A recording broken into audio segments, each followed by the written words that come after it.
No, no, no, no.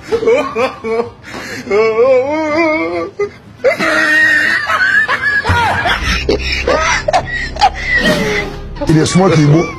God have mercy upon us.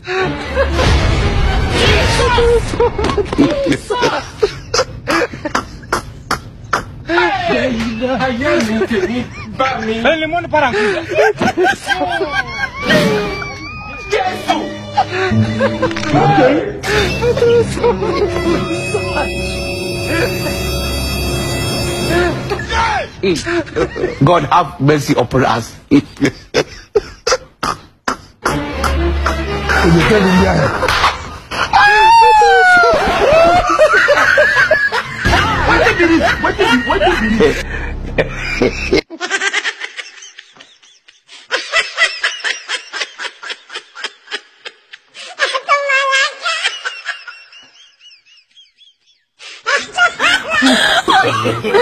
No, no.